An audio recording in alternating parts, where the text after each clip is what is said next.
Бојкотот на наставата продолжува и после празникот, а ќе останат и шаторите пред зградата на Министерството за образование. Средношколскиот пленум и надлежните не ги приближија ставовите.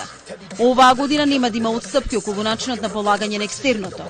Измени ќе има околу матурскиот испит, пресекоа представниците на владата.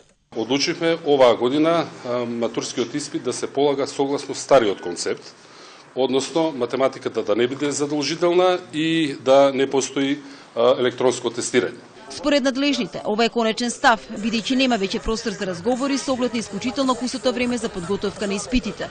Концептите за матурата и за екстерното ќе се доусовршуваат преку работни групи. Ова е неприфатливо, рекоа средношколците.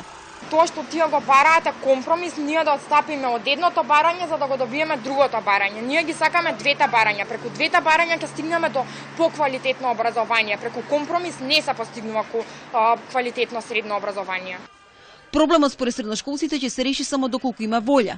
Немаше подготвеност и коректен однос од другата страна, велат, а како аргумент го посочуваат прашањето кое Пешевски го поставил на еден од пленумците. Рече дека знае кој ме праќа.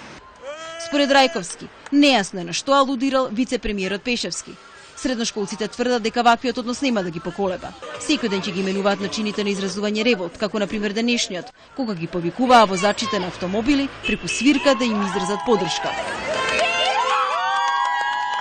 За проблемите во образованието денеска разговара и представниците на наставничкиот пленум со евроамбасадорот Иво Орав.